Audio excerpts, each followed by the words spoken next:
അവിടെ അദ്ദേഹം ആ മഹലിലെത്തിയതിനു ശേഷമുള്ള മഹലിന്റെ മാറ്റം വല്ലാത്തൊരു മാറ്റമാണ്. ഞാൻ ഇന്നലെ അവിടെ പ്രസംഗിക്കുകയാണ്. ഞാൻ അവിടെ വെച്ച് പറഞ്ഞതാണ് ഒരു മാറ്റം. അവിടുത്തെ യുവാക്കളുടെ ഇടയിലേക്ക് ഇറങ്ങിച്ചെന്ന്, സാധാരണക്കാരുടെ ഇടയിലേക്ക് ഇറങ്ങിച്ചെന്ന് അവരെ മുഴുവൻ ഒരുമിച്ച് കൂട്ടി ഒരിക്കലും പള്ളിയിൽ കയറില്ല എന്ന് വിചാരിച്ചവരെ പോലും ചുരുങ്ങിയ മാസം കൊണ്ട്, ഒരു 6 മാസമായിട്ടുണ്ടോ, 6 മാസമായിട്ടുണ്ടോ അല്ലേ? ഞാൻ ആഴ്ചയിൽ ഒരു ദിവസം കിട്ടിയിട്ടുണ്ടാവും, കാരണം എനിക്കറിഞ്ഞൂടെ. 6 മാസമായി ഇവിടെ വന്നിട്ട് 6 മാസം കൊണ്ട് ആ മഹലിൽ ഞാൻ 6 വർഷം ഇരുന്നിട്ട് നടക്കാത്തത് കൊണ്ട് നടത്താൻ എത്രയോ ചെറുപ്പക്കാർ. ഇന്നലെ ഞങ്ങളുടെ ഒരു ഓഡിറ്റോറിയത്തിന്റെ 1 കോടി രൂപ നിലവിച്ച് ഒരു ഓഡിറ്റോറിയത്തിന്റെ ഉദ്ഘാടനം നിർവഹിച്ചു.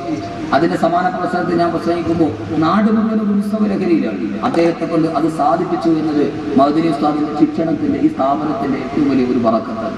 അത് അനുഭവിക്കുന്നുണ്ട് നമ്മൾ. അള്ളാഹു അദ്ദേഹത്തിന് ആരോഗ്യത്തിന് ദീർഘായുസ്സ് നൽകി അനുഗ്രഹിക്കുമാറാണ്. ആ ഒരു ബന്ധം ഉസ്താദ് അൻവാസിയുടെ പിന്നെ ചേലക്കൽ ഉസ്താദ്, ഞങ്ങൾ രണ്ടുപേരും ഒരേ ഉസ്താദിന്റെ ശിഷ്യന്മാരാണ്. അള്ളാഹു സുബ്ഹാനഹു വ തആല അദ്ദേഹം വിളിച്ചിട്ട് വരണം എന്ന് പറഞ്ഞപ്പോൾ ഇന്നലെയാണ് ഞാൻ പ്രസംഗിക്കേണ്ടിരുന്നത്. എൻ്റെ മഹലിൽ ഒരു പരിപാടിയുടെ ഇന്നത്തേക്ക് മാറ്റിയെന്ന് മാത്രമാണ്. അതുകൊണ്ട് ആ സ്നേഹം അള്ളാഹു നിലനിർത്തി തരട്ടെ. ഈ സ്ഥാപനത്തിൽ നിന്ന് ഇറങ്ങുന്നത് മുത്താണ്, അത് തിരിച്ചറിയാൻ നമുക്ക് കഴിയണം. പക്ഷെ മഅ്ദനി എന്ന് പറയുന്ന ഒരു തീവ്രവാദ സിംബലിന്റെ മുമ്പിൽ നമ്മൾ ഇതൊക്കെ അറിയാതെ പോവുകയാണ്. അങ്ങനെ ഒന്ന് പ്രൊജക്റ്റ് ചെയ്ത് കാണിക്കുകയാണ്. അന്ന് പ്രൊജക്റ്റ് ചെയ്ത് കാണിക്കാൻ തീവണ്ടിക്ക് അകത്ത് യാത്ര ചെയ്യുന്നവൻ അറിയില്ല തീവണ്ടിയുടെ വലിപ്പം.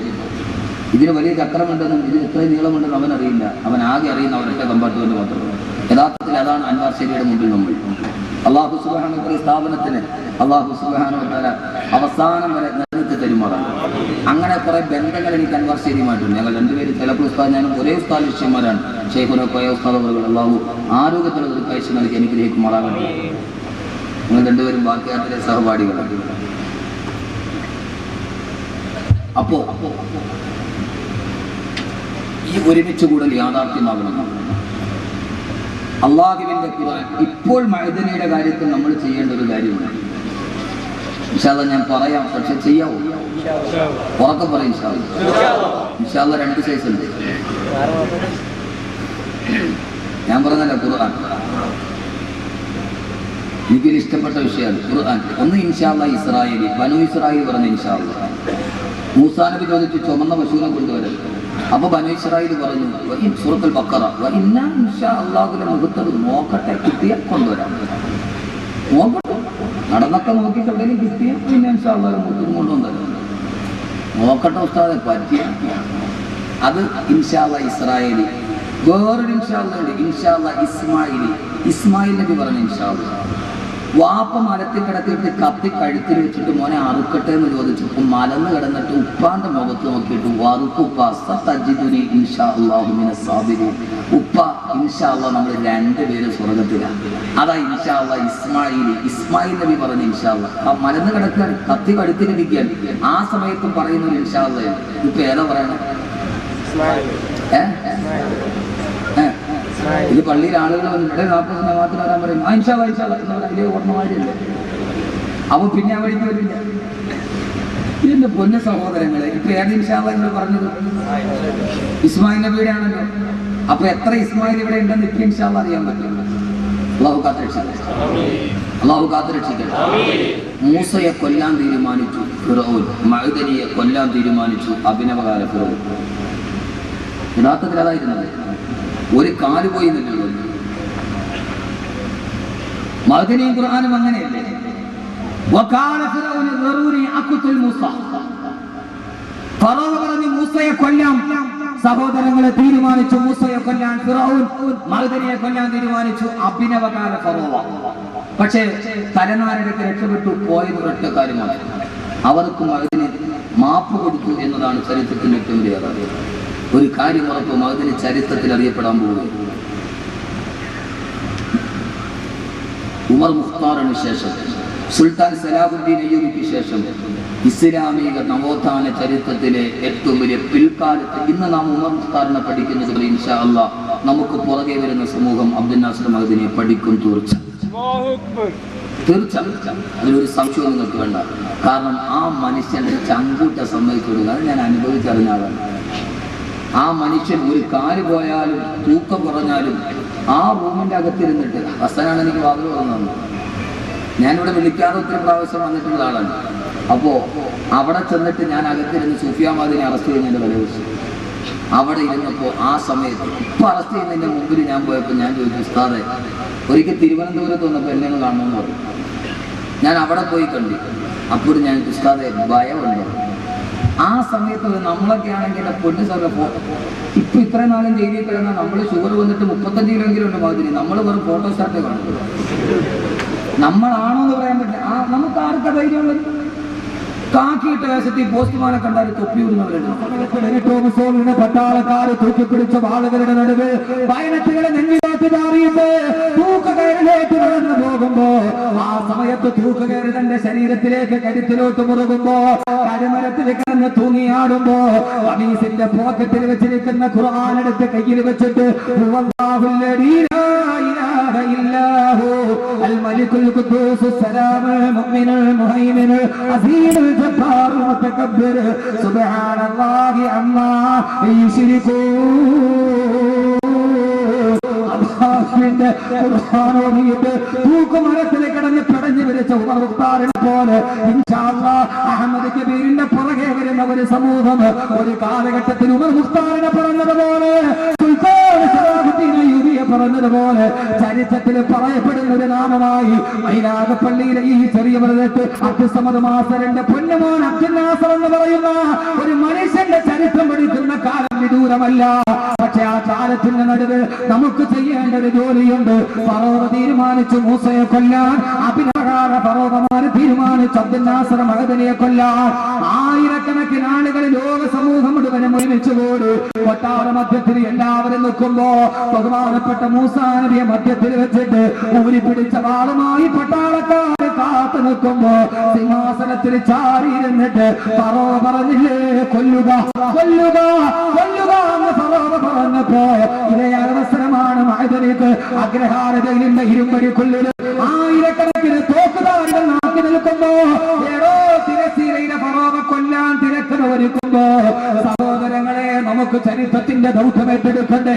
ഇവിടെ ഒരുമിച്ച് കൂടിയതിന്റെ ചരിത്രത്തിൽ നമ്മളും അറിയപ്പെടണ്ടേ? അതുകൊണ്ട് അബ്ദുൽ നാസർ മഹദിനെ ഹൃദയത്തിൽ സ്നേഹിക്കുന്ന എന്റെ പ്രിയപ്പെട്ട ചെറുപ്പക്കാരോട് ആവേശമല്ല ചെറുപ്പക്കാരെ വേണ്ടത്. ഏത് ആവേശമാണെന്നറിയുമോ? വകതിരിവുള്ള ആവേശം വേണം, വാക്കുകളുടെ ജൽപ്പനങ്ങൾക്കല്ല.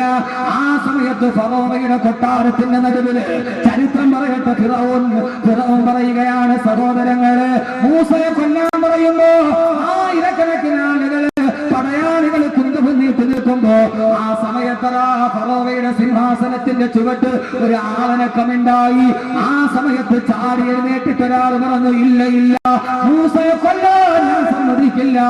അല്ലാഹുവിന്റെ ഖുർആൻ പറയട്ടെ, വഖാല റജുലുൻ മുഅ്മിനുൻ മിൻ ആരി ഫിർഔന യക്തുമു ഈമാനഹു അതഖ്തുലൂന റജുലൻ അൻ യഖൂല റബ്ബി അല്ലാഹ്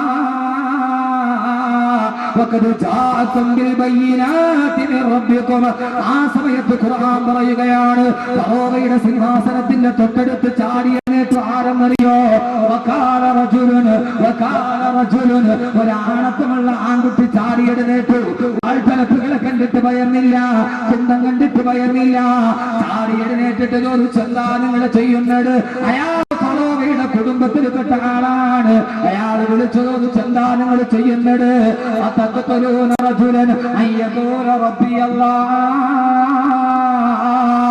അള്ളാഹിനെ കുറിച്ച് പറഞ്ഞതിന്റെ പേര്, സത്യം വിളിച്ചു പറഞ്ഞതിന്റെ പേര് ഈ പാവപ്പെട്ട ചെറുപ്പക്കാരനെ നിങ്ങൾ കൊല്ലാൻ പോകുന്നവോ? ആ മനുഷ്യൻ പരിസരം ശ്രദ്ധിച്ചില്ല, സാഹചര്യങ്ങൾ ശ്രദ്ധിച്ചില്ല. ചാടി എഴുന്നേറ്റിട്ട് പറഞ്ഞു, ഇല്ല ഇല്ല, എന്റെ സിരകളെ ഒരൽപ്പമെങ്കിലും ജീവൻ അവസാനിക്കുന്നിടത്തോളം കാലം ഞാനത് സമ്മതിക്കില്ലെന്ന് പറഞ്ഞ ചെറുപ്പക്കാരനെ പോലെ എന്റെ പ്രിയപ്പെട്ട സഹോദരങ്ങള് ആണത്തമുള്ള ആൺകുട്ടിയാവണം. ആണത്തമുള്ള ആൺകുട്ടിയാണെന്നറിയോ? റമദാൻ 30 നോമ്പ് പിടിച്ചിട്ട് പെരുന്നാളിന് രാവിലെ പെരുന്നാൾ നിസ്കാരവും മൈനാഗപ്പള്ളി പള്ളിയിൽ കഴിഞ്ഞിട്ട് അങ്ങനെ കരുനാഗപ്പള്ളി തിയേറ്ററിൽ പോയി മമ്മൂട്ടി റിലീസ് പടത്തിന്റെ ആദ്യത്തെ ടിക്കറ്റ് എടുത്തിട്ട് തക്ബീർ വിളിക്കുന്നവൻ ആണത്തമുള്ള ആൺകുട്ടിയല്ല. റമദാൻ കഴിയുന്ന പെരുന്നാളിന്റെ പകലിൽ ളുഹർ നിസ്കാരമല്ല, പെരുന്നാൾ നിസ്കാരം കഴിഞ്ഞ് ഇവരേത് കോർപ്പറേഷനിലെ ലൈൻ നിന്നിട്ട് തലയുടെ മുകളിലൂടെ ചാടിയെടുത്തേക്ക് 10 കുപ്പി കക്ഷത്തിന്റെ ഇടയിൽ പിടിച്ച് ആവാസത്തോടെ ആണത്തമുള്ള ആൺകുട്ടിയല്ല. ആരാമോനെ ആണത്തമുള്ള ആൺകുട്ടിയാരാ?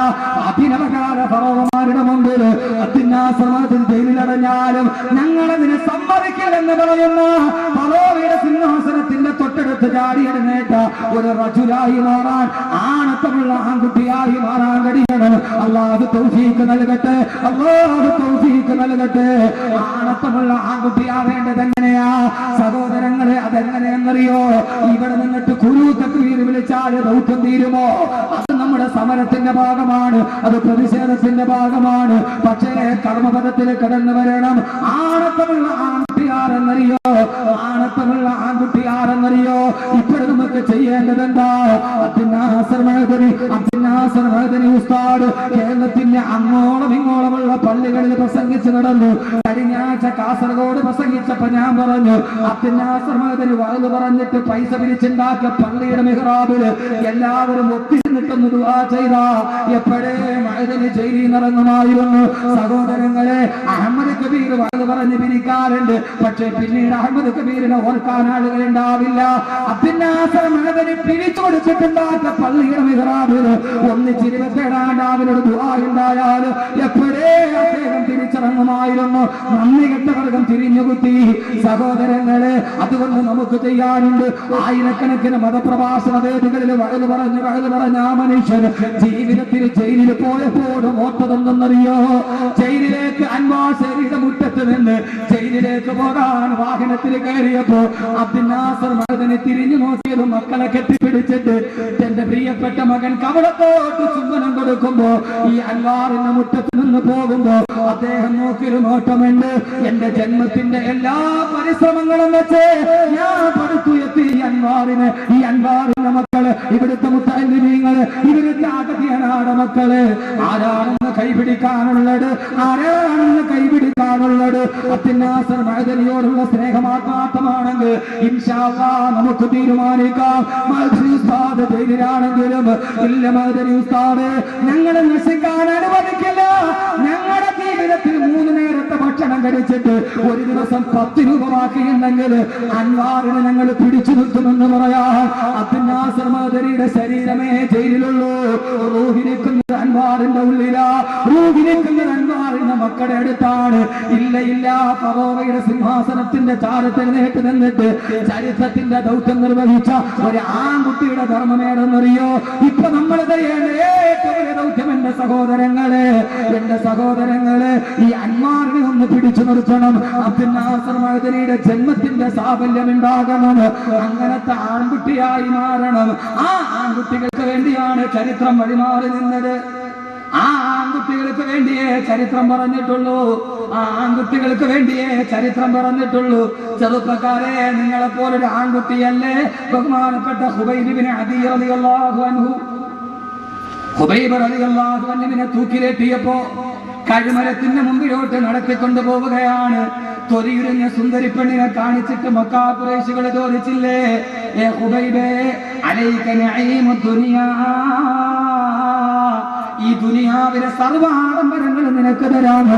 അല്ലാഹുവിനെ തള്ളി പറയാൻ പറഞ്ഞപ്പോ, റസൂലിനെ തള്ളി പറയാൻ പറഞ്ഞപ്പോ സുന്ദരി പെണ്ണിന്റെ ചൂടും അനുഭവിക്കാൻ അവസരം ചൂണ്ടിക്കാണിച്ചപ്പോ ആ സമയത്ത് കരുമരത്തിന്റെ നേരെ നടഞ്ഞതെന്ന് കരുമരത്തിന്റെ തൂക്കുകയറെടുത്ത് കരുമരത്തിന്റെ തൂക്കുകയറ് സ്വന്തം കഴുത്തിലോട്ട് എടുത്തിട്ടിട്ട് ആ കരുമരത്തിൽ കിടന്ന് ഖുബൈബ് റളിയല്ലാഹു അൻഹു പിടയുമ്പോ സഹോദരങ്ങളെ, അല്ലാഹുവിന്റെ ഖുർആൻ സ്വാഗതം പറഞ്ഞില്ലേ?